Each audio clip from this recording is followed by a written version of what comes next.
सुपौल लोकसभा के विभिन्न जगहों पे दौरा किए हैं, क्या लग रहा है? देखिए, हम लोग आज सिंहेश्वर विधानसभा के इस सिंहेश्वर प्रखंड का भ्रमण किए हैं। हमारे साथ में महागठबंधन के प्रखंड अध्यक्ष और सारे नेता लोग, कार्यकर्ता लोग साथ में हैं। आज 6 पंचायतों का हम लोगों ने दौरा किया है। हम लोगों का मेन उद्देश्य है दौरा करने का जनसंपर्क अभियान। हम महागठबंधन की ओर से जनसंपर्क अभियान प्रारंभ किए हैं और हमारे साथ महागठबंधन के सारे नेता थे। 6 यहाँ के 6 जो पंचायत है उसमें हम लोगों ने जाकर लोगों से मिलने का काम किया, लोगों से जनसंपर्क करने का काम किया, वहाँ के लोगों को की समस्याओं को सुनने का काम किया और साथ ही साथ लोगों को यह संदेश देने का काम किया जो हम महागठबंधन के जो नेता और कार्यकर्ता है एकजुट हैं और आगामी आने वाला जो 2024 का जो चुनाव होगा उसमें बिहार का जो 40 सीट में से हम लोग 40 सीट महागठबंधन की झोली में देने जा रहे हैं। इसके लिए सारे लोग यूनाइट हैं। आज हम लोग घूम घूम कर लोगों को बताने जा रहे हैं जो 9 वर्षों में ये जो बीजेपी सरकार है उसने विकास का कुछ भी काम नहीं किया, झूठा वादा देकर लोगों को ठगने का काम किया। गत जो चुनाव हुआ था उसमें उन्होंने वादा किया था, जवानों से, युवकों से वादा किया था जो बेकारी की समस्या हल करेंगे और प्रत्येक वर्ष 2 करोड़ लोगों को नौकरी देंगे। उसने झूठा वादा करके वोट लेने का काम किया, लेकिन नौकरी देने की बात तो छोड़ दीजिए, उन्होंने उसको प्राइवेटाइजेशन कर दिया सभी विभागों में, चाहे रेलवे हो, चाहे हवाई जहाज हो, हवाई अड्डा हो, सड़क हो, बैंक हो, इस सारे जगह में प्राइवेटाइजेशन करने का काम किया। नौकरी की बात तो दूर रही। आज बेकारी की समस्या है पूरे देश में, बेकारी की समस्या के साथ साथ महंगाई जो है आसमान छू रहा है।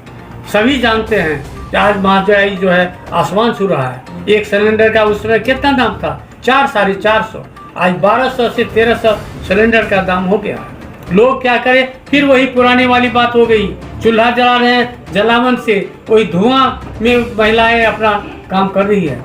इस तरह से झूठा वादा दे करके उन्होंने वोट लेने का काम किया और इतना ही नहीं, वो भेदभाव कर रहा है चारों तरफ। यहाँ जाति धर्म लेकर के उन्होंने भेदभाव करना शुरू किया, हिंदू मुसलमान करके, उसमें धर्म के नाम पर समाज को बांटने का काम कर रहा है, जो बहुत खेद की बात है हमारे देश के लिए। हमारा जो प्रजातंत्र देश है इसमें सभी हम लोग हिंदू, मुसलमान, सिख, ईसाई सब भाई भाई हैं और एक साथ हम लोग मिलजुल कर रहते हैं। लेकिन ये जो है बंटवारा करने का काम किया और इतना ही नहीं, जो उनके विरोधी है वो जानते हैं उसके ऊपर ईडी, सीबीआई इस तरह से जो है उसके परेशान किया जा रहा है, उसे कुछ नहीं मिल रहा है, परेशानी की जा रही है। आपने वर्तमान में भी देखा है महाराष्ट्र में क्या हुआ, जिसको वो कर रहा था, जो उसके ऊपर में बहुत सी चार्जेज है, वो करप्शन का चार्जेज है, उस पर कार्रवाई होनी चाहिए और उसको उप मुख्यमंत्री बना दिया। और उप मुख्यमंत्री बनाने क्या हो गया? जिस तरह से गंदे कपड़ा को आप वॉशिंग मशीन में दे देते हैं, धुला वो साफ होकर निकलता है, अब उस करप्ट आदमी को वॉशिंग मशीन में देकर उसने साफ कर दिया। ऐसे लोगों को लेकर के पैसा और बल के पैसा के बल पर इस तरह से जो है पार्टी को तोड़ता है, लोगों को अपने पक्ष में लेता है और उसका एक ही काम है जो दूसरे पार्टी को तोड़कर पैसा के बल पर वोट खरीदना और दूसरे नेताओं को तोड़कर अपने पक्ष में लाना। सोशल मीडिया पे लगातार चर्चा हो रही है कि नीतीश कुमार गृह मंत्री से मिले हैं, क्या गलत बात है? ये सब गलत बात है। सोशल मीडिया तो आप जानते हैं जो उसमें कोई मीडिया तो आजकल तो उसका बीजेपी की सरकार का मीडिया है, उसकी बात छोड़िए ना।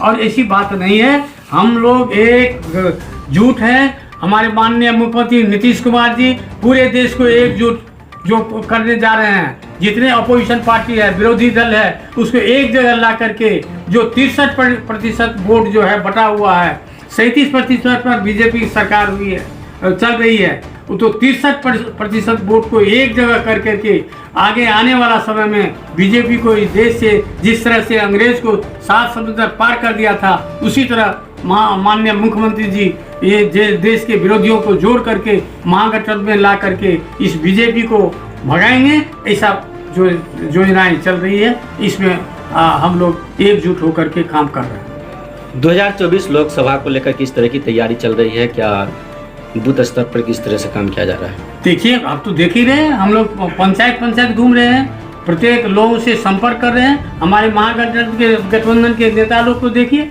साथ में हैं, सारे लोग घूम रहे हैं, लोगों को बता रहे हैं जो हम गठबंधन एकजुट है और आगे वाला आने वाला जो चुनाव होगा उसमें 40 में 40 हम लोग सीट लेंगे। उसको एक खाता खोलने का मौका नहीं मिलेगा।